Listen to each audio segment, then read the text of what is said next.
ওই জলটা মারাচ্ছে কেন? জলটা মারার কারণ হচ্ছে যে মাটির মধ্যে যে ডাস্টগুলো আছে না, এই চুনটা দেবো, দিয়ে মিক্স করে মানে দেবো। এই সিমেন্ট দিয়ে ওই চুনটার মধ্যে হ্যাঁ হ্যাঁ, দিয়ে একসাথে মিশিয়ে দেবো। কাছে এসে দেখাও এটা। মিশিয়ে দিয়ে ইয়ে করবো। এই চুনের সঙ্গে ব্লিচিং পাউডার দিয়ে আছে, কেরোসিন তেল দিয়ে আছে, আচ্ছা আচ্ছা সামান্য লবণ দিয়ে আছে। আচ্ছা আচ্ছা। এখন জল মারাচ্ছে এখানে, এরপর চুনটা দেওয়া হবে।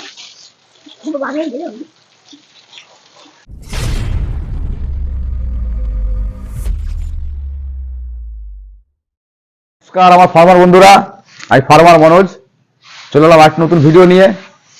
আজকের ভিডিওর আলোচ্য বিষয়, আমরা সেটা পোলট্রি ফার্মে, আমাদেরই গ্রামে একটা ফাঁকা মাঠের মধ্যে অবস্থিত একটা পোলট্রি ফার্ম, এখানে আমরা এসেছি।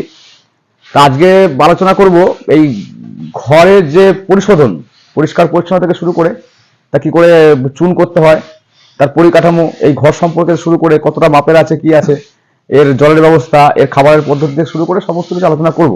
তা বন্ধুরা ভিডিওটি না টেনে সম্পূর্ণ দেখবেন। অনেক গুরুত্বপূর্ণ বিষয় নিয়ে, প্রথম থেকে বাচ্চা তোলার আগে যে ঘরটা রেডি করতে হবে এই বিষয় নিয়ে আমরা আলোচনা করব। তা সম্পূর্ণ ভিডিও দেখবেন। আর যারা আমার চ্যানেল নতুন এসেছেন তার চ্যানেলটাকে প্লিজ সাবস্ক্রাইব করে দেবেন এবং বেল আইকনটা দিয়ে রাখবেন পরবর্তী নোটিফিকেশন পাওয়ার জন্য। তা বন্ধুরা আসুন আজকে আমরা বিস্তারিত আলোচনা ঢুকবো। বন্ধুরা আজকে আলোচনা শুরু করব। তা প্রথমেই পরিচয় পর্ব সেরে নিই। আমারই বন্ধু, আমার ক্লাসমেট, এই নতুন একটা সম্ভাবনা উনি তৈরি করেছেন, উনি এই চাষটি করেন। তা প্রথমে ওনার সঙ্গে পরিচয় করে দেবো। তার নাম বলো আর পরিচয় বলো। নমস্কার, আমার নাম নিপেন সরকার। আমি কুমিরকোলা গ্রামের বাসিন্দা। তা আমি এখানে বিগত মোটামুটি 8-9 বছর ধরে এই পোলট্রি ফার্মের সঙ্গে যুক্ত আছি। হ্যাঁ 8-9 বছর হয়ে গেল। হ্যাঁ, 8-9 বছর ধরে এখানে যুক্ত আছি। তাই এখানে পোলট্রি ব্যবসা করে আমি খুবই উপকৃত হয়েছি এবং আমাদের সংসার বা আরও ছেলেমেয়ের পড়াশোনা করো যে সমস্ত নিয়ে কোনো চিন্তা ভাবনা করতে হয় না, আর অন্য কোনো দিকে যেতে হয় না। এটার মধ্যেই নিযুক্ত আছি আমি অনেক দিন ধরে। মানে এটা খুব একটা লাভবান ব্যবসা। মানে বলতে চাইছো যে কোনো বেকার ছেলে যাদের মোটামুটি তো কাজকর্ম এখন নেই থেকে শুরু করে যারা নতুন একটা উদ্যোগ নিয়ে চেষ্টা করছে আর কি, তারা যদি মনে করে তাহলে এটা চাষ করতে পারে, তাই তো? হ্যাঁ, অবশ্যই অবশ্যই। আচ্ছা বিস্তারিত আলোচনা আসবো। বিষয়টা হচ্ছে যে হ্যাঁ এক চালান তো উঠে গেছে, হ্যাঁ, উঠে গেছে এবার কিছুদিন নতুন হলো। করে চালান আসা মানে হ্যাঁ হ্যাঁ, নামবে আর কি। কতদিন পরে নামবে? মোটামুটি 8 দিন 10-এর মধ্যেই নেমে যাবে। আচ্ছা দিন 10 টাইম কি দিতে হয় একটা ঘরকে, যে একটা চালান উঠে যাওয়ার পরে বা উঠে যাওয়ার পর নতুন যে এখানে বাচ্চা আসবে আর কি, হ্যাঁ তার হ্যাঁ জন্য কতটা সময় দিতে হয়? হ্যাঁ, মোটামুটি দিন 10 তো দিতে হবে। 10 দিন কি 15 দিন এরকম একটা টাইম, একটা গ্যাপ দিতে হবে। ঘরটা পরিশোধনের ব্যাপার আছে, তারপরে একটু রেস্টের ব্যাপার আছে না মানে ওর এটা জন্য। পুরোপুরি বৈজ্ঞানিক ব্যাপার, হ্যাঁ হ্যাঁ দিতেই হবে। হ্যাঁ হ্যাঁ, একটু দিতে যাই হবে। হোক সেই আলোচনায় পরে আসবো আর কি। আগে যারা নতুন করে যারা চিন্তা ভাবনা করছেন যে এরকম একটা চাষ শুরু করবেন, পোল্ট্রি ফার্ম করবেন, তার জন্য একটু এই ঘর সম্পর্কে, তার এই লাইট থেকে জল থেকে শুরু করে সমস্ত কিছু একটু আলোচনা করে নেবো। তা বলি এই ঘরটা আপনি করেছেন, তা ঘরটা এই ফাঁকা জায়গা কেন করেছেন, উদ্দেশ্যটা কি? ফাঁকা জায়গার উদ্দেশ্য লোকালয় থেকে একটু দূরে থাকলেই ভালো হয়। তার কারণ এখানে চারদিকে ধান জমি আছে, আর এদিকে ফাঁকা জায়গা হলে বাতাস চলাচলের ক্ষেত্রে একটু সুবিধা হয়, যেটা ওই পাখির ক্ষেত্রে খুবই একটি মানে একটা গুরুত্বপূর্ণ ভূমিকা। প্রাকৃতিক যে হ্যাঁ, পরিবেশটা আছে আর কি, হাওয়া বাতাস লাইট থেকে শুরু করে, এটা হ্যাঁ ভালো পাওয়া যায়। হ্যাঁ, আর গ্রামের মধ্যে হলে যে সমস্যা হয়ে যায়, সমস্যা হয়। তার পারিপার্শ্বিক অক্সিজেন আসতে পারে। মানে এই ফাঁকা জায়গাতে অবস্থান করার ব্যাপার না, নেই। কোনো ব্যাপার নাই। হ্যাঁ আচ্ছা এবার ঘর সম্পর্কে বলি। এই ঘরটা যে আপনি করেছেন, এই ঘরটা একটু দেখাও, এদিক দিয়ে ওদিক দিয়ে দেখা একবার। এই যে ঘরটা করেছেন, এই ঘরটা এর মাপ কতটা লম্বা আছে, কতটা এই চওড়া আছে? ঘরটা আছে আমার 100 ফুট লম্বা আছে, আর 22 ফুট চওড়া। 22 ফুট চওড়া। হ্যাঁ, 2200 স্কোয়ার ফুট জায়গা হবে এটা। আচ্ছা এখানে কতগুলো বার্ড ধরবে? এইখানে পাখি হবে মোটামুটি এই আমাদের এর আগের চালানে দিয়েছিল 1600। 1600? একটা ঘরে 1600 করা যাবে? হ্যাঁ 1600, কিন্তু এবার গরম হলে ওদের গ্যাদারিংটা বেশি হয়, ওই জন্য একটু কম নিলে ভালো হয় আর কি। মানে 1600 বাচ্চা করা যাবে গরমের সময় না শীতের সময়? শীতের সময় করা যাবে, শীতের সময় 1600 আপে করা যাবে 2200 স্কোয়ার ফুটের মধ্যে। আচ্ছা এটা তো স্কোয়ার ফুটে 1 পিস করে বাচ্চা, কিন্তু 2200 স্কোয়ার ফুট যেহেতু হচ্ছে, আমার ডিঙ্কার আছে, ফিডার আছে, তারপরে আরো জায়গা আছে, ওগুলো গ্যাপ বাদ দিয়ে তারপর মানে বাচ্চা দেয়। মোটামুটি 1500 থেকে 1600 করা যায়, তো হ্যাঁ এই জায়গাটার মধ্যে হ্যাঁ হ্যাঁ, গরমের দিনে মোটামুটি 1300 বাচ্চা করলে সুটেবল, তাই তো? সুটেবল। বেশি করলে গ্যাদারিং হবে, গ্যাস হবে, আর ওই হিট স্ট্রোক হওয়ার সম্ভাবনাটা বেশি থাকে। আর ফাঁকা ফাঁকা থাকলে সেটা হয় না। ঠিক ঠিক। এই যে উপরে যে দেখতে পাচ্ছি অ্যাডভাস্টার দেওয়া আছে, এদিকে অ্যাডভাস্টার দেওয়ার প্রয়োজন না অন্য কিছু দেওয়া যায়? খড় থেকে শুরু করে টিন ফিন দেওয়া যায় নাকি অ্যাডভাস্টার দিতে হবে? অ্যাডভাস্টার এটা ঘর হলে খুব ভালো হয়, কিন্তু অ্যাডভাস্টার দিলেও অসুবিধা নাই, লংজিভিটি বেশি। লংজিভিটি বেশি। খড় হলে হয়তো ব্যাক সিজন কি 2 সিজন পরে একটা চেঞ্জ করতে হবে, হ্যাঁ। খরচার ব্যাপার আছে, কিন্তু অ্যাডভেস্টার যদি একটু বেশি খরচা করে দেওয়া যায় তাহলে মনে হয় লংজিভিটি বেশি পাওয়া যাবে, তাই তো? লংজিভিটি বেশি হবে। আর এটা আমার খড় দেওয়ার প্রয়োজন নাই, এটা আমি যখনই ধান কাটা হবে চারদিকে ধানের পোয়াল কুটি আমি উপরে দিয়ে দেবো, আচ্ছা, তাহলে গরমের সময় ঘরে ঠান্ডা থাকবে। ঠান্ডা থাকবে। ওই খড়ের যেমন ঘরের ওয়েদার, এটাতেও সেরকম ওয়েদার পাওয়া যাবে। আর উপরে স্প্রিংলার আছে, স্প্রিংলার চালিয়ে দিলে খড় ভিজে যায়। স্প্রিংলার বললেন কি বলুন, এটা ভালো করে বলুন। স্প্রিংলার মানে ওই জলের ফোয়ারা।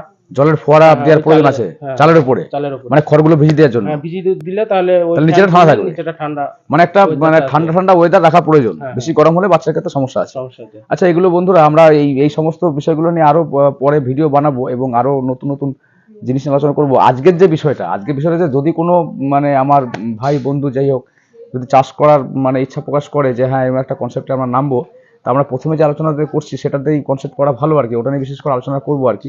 এই ঘর সম্পর্কে আপনারা দেখলেন যে ঘরের লম্বা সম্পর্কে একটা আলোচনা হলো, লম্বা চওড়া এবং তার সেট সম্পর্কে আলোচনা করা হলো। এবার আমরা আরেকটা আলোচনায় ঢুকবো আর কি। এবার বিষয়টা হচ্ছে যে এই যে আমি দেখতে পাচ্ছি যে জলের যে এটা কি জলের লাইন নাকি এটা? হ্যাঁ, এটা হচ্ছে জলের লাইন।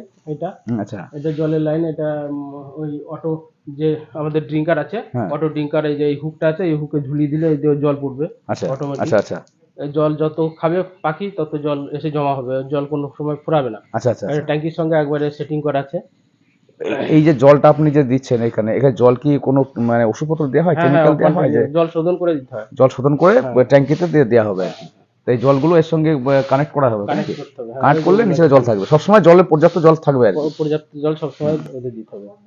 আচ্ছা, বলি এবার আর যে মুখ্য বিষয়টা বলি যে নতুন যে প্রজন্ম, নতুন যারা যদি কেউ ইচ্ছা প্রকাশ করে আমি এটা করব, লাভবান কেমন হবে? হ্যাঁ, ভালো, অসুবিধা নাই। এগুলো খুবই আমরা প্রতিষ্ঠিত একটা কোম্পানির বাচ্চা নিয়ে ওরা ভালো পেমেন্ট দেয়, কোনো অসুবিধা নেই। একটা কোম্পানির থ্রু থেকে আপনি করেন? হ্যাঁ, মোটামুটি অন্যান্য জায়গায় কাজ করার থেকে এখানে এইটা করলে মোটামুটি একটা ছোটোখাটো কোম্পানির চাকরির থেকেও বেশি প্রফিট এখানে দিয়ে দেবে। আচ্ছা, এই যে কোম্পানিগুলো আছে আর কি সবই কমিশন ভিত্তিক আছে, না আপনি বাচ্চা কিনে আনেন কি দিয়ে পরে বিক্রি করেন, এরকম না কোনো কমিশন ভিত্তিক? না, না, না, ওইটা যেমন রেজাল্ট দেবো কোম্পানি সেরকম আমাকে পেমেন্ট দেবে। আচ্ছা, আচ্ছা, আপনি যতটা যতটা পরিশ্রম করবো হ্যাঁ। সেরকম আমার রেজাল্ট হবে। যত পরিশ্রম ভালো করতে এখান থেকে বানাতে পারবে বাচ্চা, ওজন থেকে শুরু করে তার কোয়ালিটি শুরু করে, হ্যাঁ। সেরকম তোমাকে রেজাল্ট দেবে, তাই তো? হ্যাঁ, হ্যাঁ, যেমন রেজাল্ট আমি তৈরি করতে পারবো কোম্পানি আমাকে সেরকমই পেমেন্ট দেবে। একটু খাটতে হবে কিন্তু ওই গাফিলতি করলে চলবে না, এটা এমনই একটা বিষয়, মানে কন্টিনিউ লেগে থাকতে হবে। আচ্ছা, ধরুন মানে আপনি চারাটা আজকে নিয়ে এলেন, আজকে যে বাচ্চাগুলো নিয়ে এলেন সেই বাচ্চাগুলো রেডি হতে কতদিন সময় লাগে? 40 দিন। 40 দিন সময় লাগবে, বাচ্চা রেডি হয়ে যাবে তো? হ্যাঁ, হ্যাঁ, মানে 1.5 কিলো 2 কিলো সাইজ হয়ে যাবে? 2 কিলো রাপে হয়ে যাবে। আচ্ছা, আসুন ওইগুলো নিয়ে আমরা পরে আলোচনা করবো। আমরা আজকে ঘর যে পরিশোধন হবে এটাকে আপনারা এই পোল্ট্রি ফার্মের ভাষা কি বলা হয়? এটা আজকে হোয়াইট ওয়াশ করব, মানে চুন আছে, চুন দিয়ে আমি গোটা ঘরটা লেপন করব। তার আগে ঘরটাকে একবার ভিজিয়ে নিতে হবে, এই যে পাইপ ফেলা আছে, আচ্ছা, ওই জল দিয়ে একবার ভিজিয়ে নেবো, তাহলে ওই চুনটা মাটির সঙ্গে কামড়ে ধরবে। আর চুনটার সঙ্গে আমরা যেগুলো দিই সেটা ওই কিছু ব্লিচিং পাউডার দিতে হবে, 2 লিটারের মতো কেরোসিন তেল দেবো। আর চুন থাকবে, ওর সঙ্গে তুতে থাকবে। আর মাটিটাকে টাইট করার জন্য আমরা ওই চুনের সঙ্গেই কিছু সিমেন্ট পাইল করে দেবো। আচ্ছা, এই চুন থেকে শুরু করে কেরোসিনগুলো দেওয়ার উদ্দেশ্যটা কি, আপনি কেন দেবেন এগুলো? কেরোসিনটা ওই পোকামাকড় যেগুলো আছে ছোটখাটো কীটপতঙ্গ, মানে বলতে গেলে মানে এখান থেকে বার্ড উঠে গেছে আর কি, এখান থেকে মুরগি উঠে গেছে এবং নতুন করে আনার জন্য ঘরটাকে পরিশোধন করা হবে, তো তার জন্য চুন ফুন দিয়ে এটাকে পরিষ্কার পরিচ্ছন্ন করে নতুন বাচ্চা আনবেন। জানি আগের মুরগির আগে যেগুলো ছিল আর কি, এখানে আগের বার্ডগুলো তাদের যদি কোনো রোগ জ্বালা থেকে শুরু করে কিছু থাকে আর কি, তাহলে এই যে বর্তমানে আজকে যে প্রোগ্রামটা করছেন চুন থেকে শুরু করে ওর সঙ্গে কিছু কেমিক্যাল মিশিয়ে আপনি যে প্রোগ্রামটা করছেন, তাহলে ওগুলো পরিচ্ছন্ন হয়ে যাবে, তো তাহলে নতুন করে বাচ্চা এখানে আনা যাবে। তার বাচ্চা আসার আগে একবার স্প্রে করে দেবো, আমরা ফরমালিন দিয়ে স্প্রে করি গোটা ঘর। ফরমালিন দিয়ে স্প্রে করলে ফরমালিন দিয়ে স্প্রে করেন তাহলে এই মোটামুটি সব জায়গায় করবেন নাকি উপর নিচে সব জায়গায় করবেন? ওইটা চুন করার পরে করবো। ওটা পরে করবেন, তাহলে তো মোটামুটি সব জায়গায় জীবাণুমুক্ত মোটামুটি করা যাবে, সব তাহলে বলতে চাইছে যে একটা চালান উঠে যাওয়ার পরে আপনাকে ঘর পরিশোধন অনিবার্য করতেই হবে। হ্যাঁ, চালান উঠে যাওয়ার পরেই ঘরটা পরিষ্কার করে তারপর আমরা রেস্ট দিই। মানে মুরগি আর বাচ্চা ঢুকবে তার আগেই যে আমরা তার 2-1 দিন আগে করলাম সেটা নয়, মানে পাখি উঠে যাবার সঙ্গে সঙ্গে ঘর রেডি করে তারপর আমরা কিছুদিন গ্যাপ দিয়ে তারপর বাচ্চাটা নিই। ঠিক। তাহলে বন্ধুরা, আপনারা সবই মোটামুটি এখানে আলোচনা করা হলো যে এখানে ঘরের মাপ থেকে শুরু করে আরো পরিকাঠামো আলোচনা করা হলো। তা উনি যে আজকে প্রোগ্রামটা করবেন ওটা ঘর পরিশোধন করবেন, ওটা কি বলা হয় ওই ভাষা? হোয়াইট অক্স করবো আজকে। হোয়াইট অক্স করা হবে এখানে। তা আমরা দেখবো বন্ধুরা কি করে হোয়াইট অক্সটা ওখানে চুনের সঙ্গে কি কি কেমিক্যাল মিশিয়ে হ্যাঁ, ওখানে হোয়াইট ওয়াশ করা হবে, আমরা সেটা নিয়ে ফোন আলোচনা করবো। কেন হচ্ছে এটা? এটা একটু সিমেন্ট দিচ্ছি সিমেন্ট মাটিটা দিচ্ছেন? টাইট হওয়ার জন্য, আর এই যে ডাবাতে চুনগুলো আছে এই চুনটা দেবো, দিয়ে মিক্স করে মানে দিয়ে দেবো। এই সিমেন্ট দিয়ে আবার এই চুনটার মধ্যে হ্যাঁ দেবেন? হ্যাঁ হ্যাঁ, দিয়ে একসাথে মিশিয়ে দেবো। কাছে এসে দেখাও এটা। মিশিয়ে দিয়ে ইয়ে করে দেবো। এই চুনের সঙ্গে ব্লিচিং পাউডার দিয়ে আছে, কেরোসিন তেল দিয়ে আছে, আচ্ছা আচ্ছা সামান্য লবণ দিয়ে আছে, আচ্ছা আচ্ছা আর আচ্ছা। তুতে দিয়ে আছে। মানে বিভিন্ন কেমিক্যাল এর সঙ্গে দেওয়া আছে। গুলো দিলে জীবাণুটা সম্পূর্ণটা নষ্ট হয়ে যাবে। আচ্ছা, হিসাবটা কি আছে? এক কেজির মধ্যে একটা ধরুন, সাপোজ 1 কেজি চুন, ওর মধ্যে কি কি হিসাব আছে? এটা আমার একটা পরিমাপ তো আছে। হ্যাঁ হ্যাঁ, পরিমাপ বলতে আমার এখানে 3 বস্তা চুন দিয়ে আছে, মানে 30 কেজি চুন। 30 কেজি চুনের মধ্যে আমি 2 কেজি ব্লিচিং পাউডার দিয়েছি, আচ্ছা আর 2 লিটার কেরোসিন তেল দিয়েছি, আচ্ছা আর 500 গ্রাম তুতে দিয়েছি। আচ্ছা তুতে ভিজিয়ে এর সঙ্গে পাইল করে দিয়েছি, তাহলে আচ্ছা, আচ্ছা। জীবাণুটা নষ্ট হয়ে যাবে। আর 2 কেজি লবণ দিয়ে আছে। আচ্ছা আচ্ছা লবণটা না দিলেও হয়, লবণ দিলে পরবর্তীকালে যদি সিমেন্টের খুঁটি থাকে, অ্যাক্সেন্টটা ধরে, হুম, হুম। খুঁটিগুলো ইয়ে হয়ে যায়, হ্যাঁ, লবণটা ওই জন্য একটু কম দিতে হয়। আর ব্লিচিংটা কত কত দেওয়া আছে? 30 2 কেজি কেজি। 2 কেজি ব্লিচিং দেওয়া আছে। আর এর সঙ্গে সিমেন্টটা আমরা মাটিটা টাইট হওয়ার জন্য দিচ্ছি। হ্যাঁ, মানে গ্রিডটা ভালো হবে আর কি। হ্যাঁ হ্যাঁ হ্যাঁ, টাইটটা ভালো হবে ওই জন্য এটা দিই। আচ্ছা আচ্ছা আচ্ছা। এটা মিক্সচার করে তারপর এবারে বড় ব্রাশে করে মারবো। হুম। আচ্ছা, তারপর একটা মাটিটা প্রশ্ন টাইট। তখন থেকে জিজ্ঞেস করা হয় নাই, এটা দর্শকদের মাথার মধ্যে ঘুরছে আর কি। ধরুন সাপোজ কেউ একটা কোনো ব্যক্তি এটা নতুন করে শুরু করবে আর কি, চিন্তা ভাবনা করে, তার একটা জায়গা আছে, রাস্তার পাশে জায়গা আছে এবং গ্রাম থেকে সে একটু দূরে, হ্যাঁ, খুবই একটু ভালো। ফাঁকা জায়গা আছে আর কি, যেটা আপনি ওখানে তখন বললেন যে একটা ফাঁকা জায়গা হলে সব থেকে ভালো হয়, গ্রাম থেকে একটু দূরে, কোনো লোকালয় থেকে কোনো পাড়া থেকে একটু দূরে হলে ভালো হয়। ধরুন সাপোজ কারো কাছে আছে, থেকে নতুন করে মানে স্টার্ট করবে আর কি। এই যে এখানে যে আপনি বললেন যে 1612 একটা ঘর করা আছে এখানে, কেমন কি খরচা আছে প্রথম থেকে আর কি, এটা ঘর থেকে আমার শুরু করে এই নিয়ে যন্ত্রপাতি যেগুলো, এই যে ফিটার বললেন, ওখানে জলের থেকে শুরু করে আপনার এই খাবারের জায়গা এবং বিভিন্ন আনুষঙ্গিক যে খরচাপাতি, একটা আনুমানিক মোটামুটি পারপাস নিয়ে কেমন কি খরচা আছে? এটা আমার 2200 স্কোয়ার ফুটের মধ্যে আছে ঘরটা। এটা মোটামুটি এই ঘর তৈরি করা, এই ফিডার ডিঙ্কার নিয়ে এগুলো মোটামুটি ধরুন ওই 2 লাখ টাকার মতো এখন খরচা হবে। ওর আপেও যেতে পারে।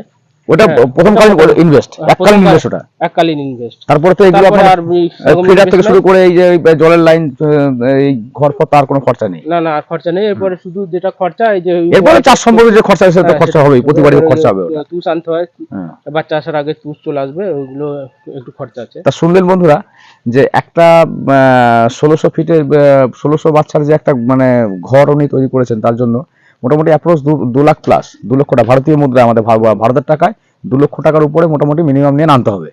আর জায়গা যদি সব থেকে ভালো হয়, একটু গ্রাম সাইডে একটা ফাঁকা জায়গা, যদি রাস্তার পাশে যদি জায়গা থাকে, রাস্তাটা খুবই প্রয়োজন। তার কারণ কি, খাবার নিয়ে আসতে শুরু করে আরো যন্ত্রপাতি নিয়ে আসা, এবং এখান থেকে বাচ্চা নিয়ে আসা, যখন বাচ্চা বড় হবে, যখন মুরগি যখন রেডি হয়ে যাবে, 1.5-2 কিলো সাইজ হবে, তখন আবার মানে বিক্রি করার জন্য থেকে যোগাযোগ ব্যবস্থা, রাস্তাটা খুবই প্রয়োজন আছে। যদি রাস্তার পাশে না হয়, তাহলে সমস্যা একটু হবে এই জিনিসগুলো বয়ে নেওয়ার জন্য। বিশেষ করে খাবারটা, এই খাবারের বস্তাগুলো 50 কেজি ওজনের বস্তা হয়, সেগুলো 60 কেজি হয়। 60 কেজি হয় আর কি, সেগুলো নিয়ে আসা খুব সমস্যা হবে। তো অবশ্যই খেয়াল রাখবেন যে রাস্তার পাশে যদি জায়গা হয়, এবং একটু গ্রাম থেকে কি লোকালয় থেকে একটু দূরে হলে সব থেকে ভালো হয়। ইলেকট্রিকটা লাগবে মাস্ট। আর ইলেকট্রিক কারেন্ট কিন্তু অবশ্যই লাগবে, কারেন্টের খুবই প্রয়োজন। তার কারণে মোটর থেকে শুরু করে সাবমার্সিবল পাম্প, এখানে ট্যাঙ্কি, জল ফলের ব্যবস্থা আছে, এবং পাখা, লাইটের খুব প্রয়োজন। লাইট সারা রাতে মনে লাইট জ্বলে, হ্যাঁ হ্যাঁ, সারা রাত লাইট। লাইট সারা রাত জ্বালিয়ে রাখতে হবে, পাখিতে খায়। সারা রাত পাখিতে খাবে। তা সেরকম একটা ব্যাপার আর কি। এগুলো নিয়ে আরো আসবো ভিডিও নিয়ে। তা বন্ধুরা, দেখাবো কি করে চুনটা উনি রেডি করছেন এবং কি করে লাগাবেন, সেগুলো আসছে আর কি। আপনারা দেখলেন যে কি করে চুনটা রেডি করা হচ্ছে, তার সমস্ত পরিমাপ সম্পর্কে আপনার আলোচনা করা হলো, যে কত কি পরিমাণ ব্লিচিং দেওয়া আছে, সিমেন্ট দেওয়া আছে, এবং চুন, কেরোসিন, নুন দেওয়া আছে, সেগুলো দেখলেন। এবার দেখবো আমরা যে কি করে চুনটা ওখানে দেওয়া হচ্ছে। আসুন বন্ধুরা, দেখি পরবর্তী যে কি করে চুনটা লাগানো হয়।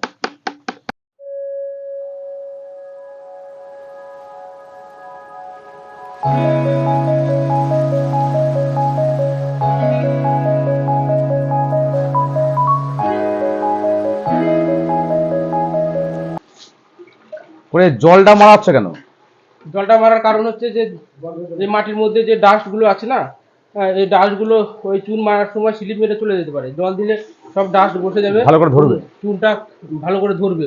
জল একবার মেরে দিলে, এরপরে চুন করলে চুনটা ব্রাশটা স্যাটের দিকে দিক হবে, মানে চুনটা করতে খুব সুবিধা হবে এবং কাজটাও ভালো হবে। মানে একটু জায়গাটাকে নরম করা হচ্ছে, মানে চুনের যে গ্রিপটা ওটা ভালো ধরে, ভালো ধরবে, মাটি পর্যন্ত, নিচ পর্যন্ত চলে যাবে। আচ্ছা আচ্ছা আচ্ছা। হ্যাঁ, এবং ওইটা আস্তে আস্তে টাইট হয়ে যাবে ভালো।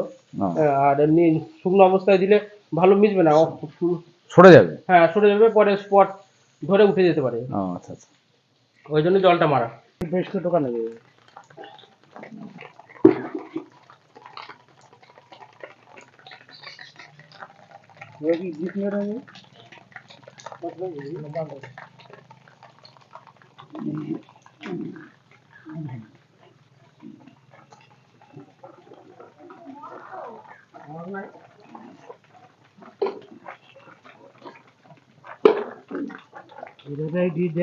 এই যে সকেটটা গাড়ির চাপা দিয়ে সকেটটা ভাঙিয়েছিল।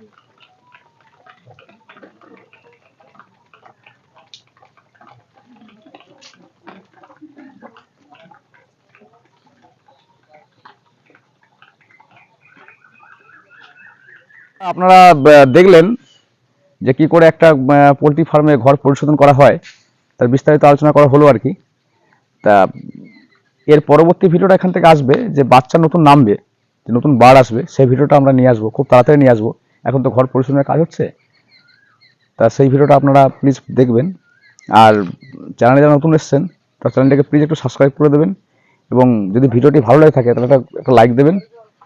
যদি কোনো ভুলভ্রান্তি হয়ে থাকে, কোনো নতুন কিছু জানার ইচ্ছে থাকে, তাহলে কমেন্ট সেকশনে বলবেন, আমি সেগুলো উত্তর দেওয়ার চেষ্টা করব। এবং অবশ্যই চ্যানেলটি সাবস্ক্রাইব করবেন এবং বেল আইকনটি দিয়ে রাখবেন পরবর্তী ভিডিও নোটিফিকেশন পাওয়ার জন্য। তা বন্ধুরা, আজকে এই পর্যন্তই, খুব অল্প দিনের মধ্যে আসছি আর একটা ভিডিও নিয়ে। ধন্যবাদ।